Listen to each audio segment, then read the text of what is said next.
Hello everyone, welcome to today's news starter. Let's begin with the prelims question of the day, and after that, we'll start with the most important topics which were in news for today.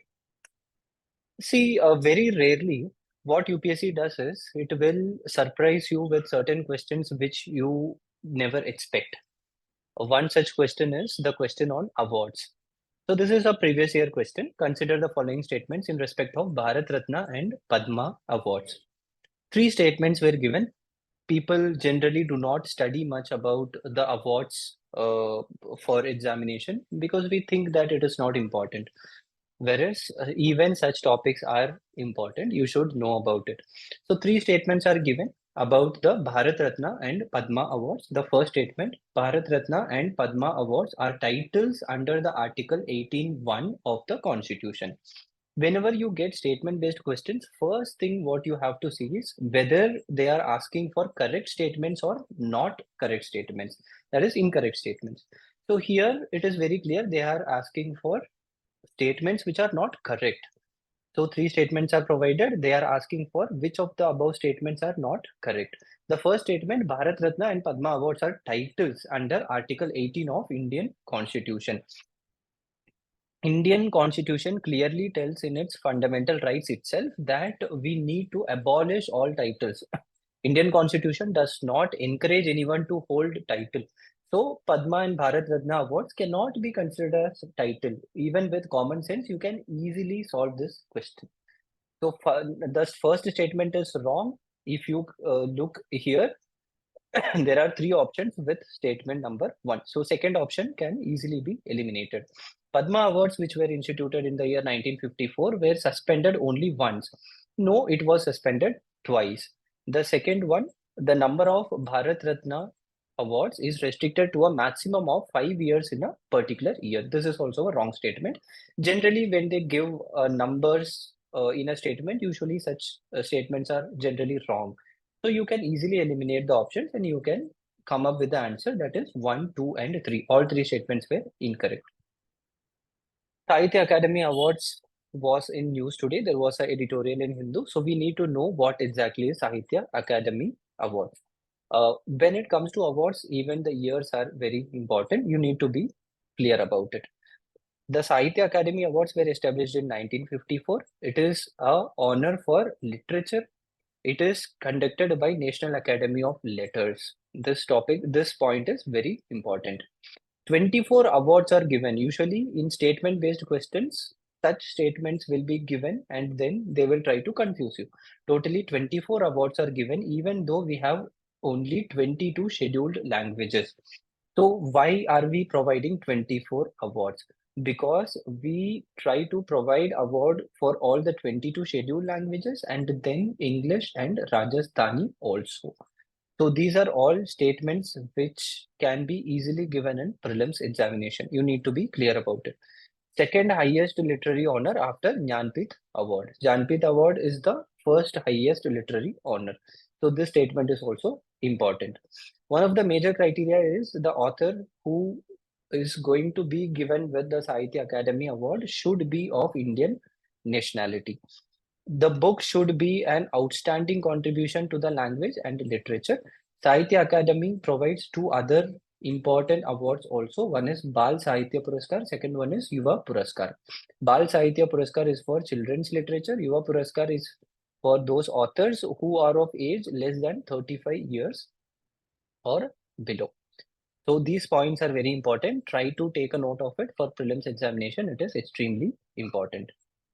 Assam Meghalaya border dispute. The Assam Meghalaya border dispute has been going on for a very long time, so we need to know about it. For both prelims and mains examination, you need to know. I will explain you which points are important for prelims and which are for mains. So from mains exam perspective, the entire security situation in the northeastern states are important. So border dispute becomes very important. Between Assam and Meghalaya, border dispute has been going on for a very long time now. Totally 12 sectors are there which are under dispute. Disputes in 6 of these sectors were already settled and the remaining 6 sectors has still been unsettled. So 6 disputed sectors are there. The name of the sectors should be known. One is Langpi, Bordwar, Nongwa Mauta Mur, and then Deshdumre, Block 1, Block 2, CR Kandoli. So all these names you should know because it is a very easy way to ask a question in prelims. They'll give 4 sectors and then we'll ask which among the above or which among the below sectors are in relation to Assam Meghalaya boundary dispute. So you need to know about it. Meghalaya was actually carved out of Assam in 1972 through an act called as Assam Reorganization Act of 1969. But even though Meghalaya was carved out, Assam and Meghalaya still have several disputes with the boundary because they were not clearly demarcated. So, on what basis we will demarcate the boundary at present? Totally 5 mutually agreed principles are there. One is historical perspective, then ethnicity of the local population, contiguity with boundary, people's will. So all these things are considered. So whenever we talk about the boundary disputes in northeastern states, we need to know how are we going to solve these problems. One of the major solution for this is promoting federalism in northeastern states. Cooperative federalism through interstate council, zonal council, along with that usage of technologies to demarcate proper boundary, especially through satellite mapping and drones. Because northeastern states have very difficult terrain, it is very difficult to understand the ground unless you are using proper technology. PM Divine Scheme. The PM Divine Scheme is a Prime Minister's development initiative for Northeastern region. The Prime Minister's development initiative for Northeastern region scheme has been under criticism because even though the center has provided 100% funding to these schemes, the Northeastern states were not able to implement it properly. Only 10% of the funds has been used until now. So this is a major problem in all the northeastern states. Even though center provides fund, the states are not able to use it properly. One of the major reason is internal security issue. If you see in Manipur recently, a lot of violence was there. So state has to concentrate more on controlling the violence. So because of this, the schemes are not being implemented properly. However, from examination point of view, from even mains and prelims both, you need to know what exactly this PM Divine scheme is. It is a central sector scheme, 100% central funding. See, whenever we talk about northeastern states and schemes related to northeastern states, usually it will be a central sector scheme with 100% funding from the center. This is something you need to know. Total outlay is 6,600 crore. It has been implemented for 4 year period. Even the timeline you should know from 2022 to 2026. The scheme majorly concentrate on infrastructure development, especially in the line of PM Gati Shakti, that is for infrastructure building in northeastern states. It supports social development projects based on felt needs of the northeastern states. It enables livelihood activity because northeastern states have very serious unemployment problem. So the PM Divine scheme concentrates on job generation, promoting livelihood activities for youth and women to fill the development gaps in various sectors. So these are all the things you should know from both prelims and mains perspective. The nocturnal flying squirrel has been in news recently. From the environment and ecology point of view, this topic is very important. In prelims, it is a very easily makeable question. So you need to know about it. So there is a scheme, there is a squirrel called as Namdapa flying squirrel. The scientific name of this squirrel is Biswamyopetrus biswasi. It was last discovered in 1981 in Namdapa Tiger Reserve in Arunachal Pradesh. Why this squirrel has been in news recently is because again it was spotted. Even though it is considered to be a very critically endangered species whose presence itself is very difficult to identify, In the recent times, they have been discovered. It shares ecology with red giant flying squirrel.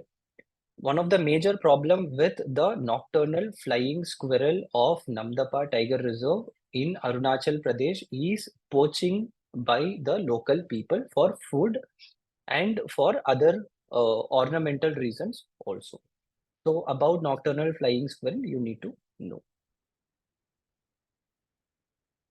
The critically endangered status of IUCN is a point which is very important. From mains examination point of view, certain points, because in paper 2 they generally ask about judiciary, the problems in judiciary, how to overcome the problems, these kind of things. So recently the India Justice Report was let out in 2022. The India Justice Report of 2022 shows that 35% of subordinate court judges are women. No state has been able to meet the quota for scheduled caste, scheduled tribe, other backward classes.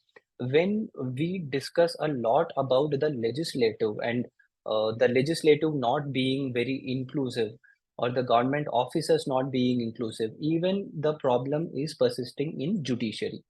So one solution for this problem is start a all India services for judiciary also. All India Judicial Service has been told in the constitution. So the government should start a all India Judicial Service, and then they should have proper reservation system in all India Judicial Service. Then this problem will be overcome. Judicial vacancies as a percentage of total number of judges is 20 to 25%. Even in all India services, around 20 to 22% vacancy is there. So that means the judiciary and the all India services both are stressed with very less amount of workforce. So this results in red